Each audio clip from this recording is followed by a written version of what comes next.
ये कहानी है एक राजा की, अत्यंत शक्तिशाली पर उतना ही घमंडी।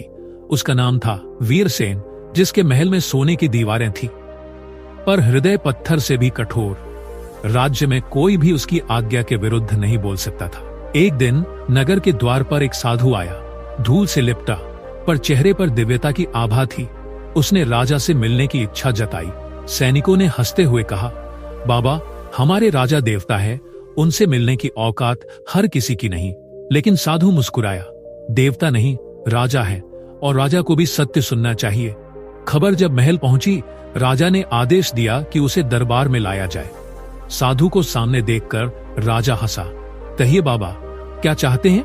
सोना, जागीर या कोई आश्रम? साधु ने शांत स्वर में कहा, मुझे कुछ नहीं चाहिए, बस तुम्हें सच बताना है, तेरा सिंहासन रात बन जाएगा। राजा भड़क उठा, अरे पागल, तू जानता है किससे बात कर रहा है? साधु ने उत्तर दिया, जानता हूं, एक ऐसे व्यक्ति से जो अपने आप को भगवान समझने लगा है। दरबार में सन्नाटा छा गया। राजा ने क्रोध में आदेश दिया, इसे कोड़े मारो और राज्य से निकाल दो। सैनिकों ने साधु को पीटा पर उसके चेहरे पर न भय था न क्रोध। जाते जाते उसने बस इतना कहा, आज मैंने तुझे श्राप नहीं, चेतावनी दी है। अहंकार की अग्नि जब भड़केगी तो तेरी सारी शान राख बन जाएगी। समय बीतता गया। राजा का अहंकार और बढ़ता गया। वह गरीबों से कर वसूलता, संतों का अपमान करता और हर आलोचना को देशद्रोह कहकर दबा देता।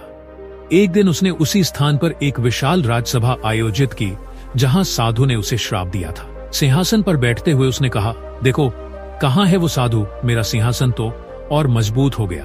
तभी आसमान में काले बादल छा गए, बिजली गिरी और महल का एक स्तंभ ध्वस्त हो गया। लोग भयभीत हो उठे। उसी क्षण महल के पीछे आग भड़क उठी। राजा ने उठने की कोशिश की पर उसका सिंहासन जैसे किसी अदृश्य शक्ति ने पकड़ लिया हो। आग फैलती गई, लोग भागने लगे पर राजा वहीं जकड़ा रह गया। उसकी आंखों के सामने वही दृश्य था। उसका स्वर्ण सिंहासन धीरे धीरे पिघलता हुआ राख में बदल रहा था। वो चिल्लाया, मुझे बचाओ, पर कोई नहीं आया। और तभी उसे साधु की आवाज सुनाई दी, मानो हवा में गूंज रही हो, तेरा सिंहासन नहीं जला, तेरा अहंकार जला है। अगले दिन जब आग शांत हुई तो महल खंडहर बन चुका था, सिंहासन राख हो चुका था और राजा का शरीर वहीं पड़ा था।